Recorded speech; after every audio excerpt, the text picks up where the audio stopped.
Welcome students. நாம் 8ஆம் வகுப்பு அறிவியலில் யூனிட் 2 விசையும் அழுத்தமுங்கிற பாடத்தை நல்லா பார்த்துருந்தோம். இன்றைக்கி அந்த பாடத்தில் உள்ள மதிப்பீடு பகுதியை பார்க்க போகிறோம். சரிங்களா? பக்கம் 20 எடுத்துக்கோங்க. மதிப்பீடு 1. சரியான விடையை தேர்ந்தெடு. இதில் ஒரு கொஸ்டினுக்கு 4 ஆன்சர்ஸ் கொடுத்துருப்பாங்க. அதை எது சரியான பொருத்தமான ஆன்சராக இருக்குதோ அதுக்கு நம்ம என்ன செய்யணும், டிக் பண்ணி படிச்சுக்கணும். ஓகேங்களா? பாருங்கள். ஃபஸ்ட்டு ஒன், ஒரு பொருள் இயங்கும் திசைக்கு எதிரான திசையில் விசையை செலுத்தினால் அப்பொருளின் இயக்கமானது டேஸ் என்ன செய்யும், நின்றுவிடும். சரியான ஆன்சர். நம்பர் 2, திரவத்தினால் பெறப்படும் அழுத்தம் எதனால் அதிகரிக்கிறது? 4 கொடுத்துருக்காங்க. அதில் சரியான ஆன்சர் திரவத்தம்ப உயரம். சரிங்களா? 4மே வாஸ்து பார்த்துக்கணும். ஆன்சர் சரியான ஆன்சரை டிக் பண்ணி எழுதவும் படிக்கவும் செய்யணும். நெக்ஸ்ட் ஒன், நம்பர் 3, அழுத்தத்தின் அலகு. பாருங்கள், இதில் பாஸ்கல் கொடுத்துருக்காங்க. அவனா எண்ணம் பவர் ஆஃப் -2. தேர்டு வந்து பாய்ஸ். 4வது ஆ மற்றும் ஆவண்ணா. அப்படின்னா என்ன அர்த்தம்னா, ஆனாவோட ஆன்சரும் ஆவண்ணாவோட ஆன்சரும் இதுக்கு பொருந்தும். ரெண்டுமே உண்டு. அதனால தான் ஆனா ஆவண்ணா என்பது சரியான ஆன்சர். 4, கடல் மட்டத்தில் வளிமண்டல அழுத்தத்தின் மதிப்பு. ஆன்சர் 76 சென்டிமீட்டர் பாதரச தம்பம். 5, பாஸ்கல் விதி இதில் பயன்படுகிறது. இதில் நீரியல் உயர்த்தியா, தடை செலுத்தியா, அழுத்தப்பட்ட பொதியா அல்லது மேற்கண்ட அனைத்தும் கேட்டிருக்காங்க. இந்த 3லேயுமே பாஸ்கல் விதி செயல்படுறதுனால ஆன்சர் வந்து மேற்கண்ட அனைத்தும். இது எல்லாத்துக்குமே இது பொருத்தமாக வரும். சரிங்களா? இதுதான் சரியான ஆன்சர். அடுத்ததாக 6வது, கீழ்காணும் திரவங்களுள் எது அதிக பாகுநிலை உடையது? கிரீஸா, நீரா, தேங்காய் எண்ணெயா, நெய்யா? கிரீஸ் என்பது நீர் என்பது சரியான ஆன்சர். சரிங்களா? அடுத்ததாக பாகுநிலையின் அலகு 4 கொடுத்துருக்காங்க. அது சரியான ஆன்சர் பாய்ஸ். ஓகேங்களா? அடுத்தது வாங்க, கோடிட்ட இடங்களை நிரப்புக.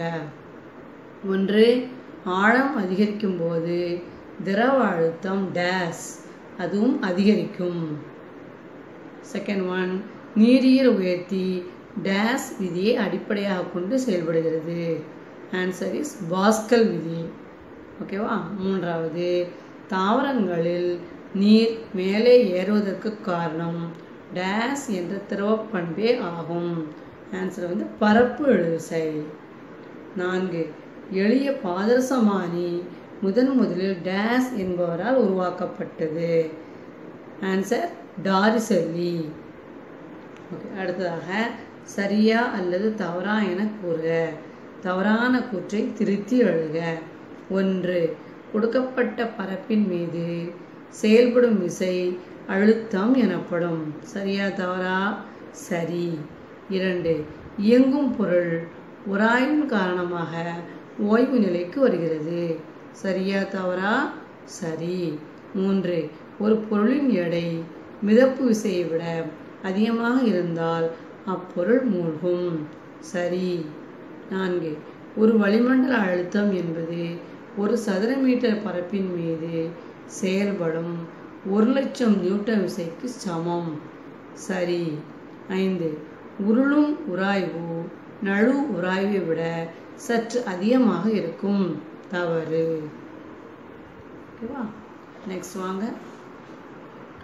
6வது, ஆற்றல் இழப்பிற்கு உராய்வு மட்டுமே காரணம். சரி.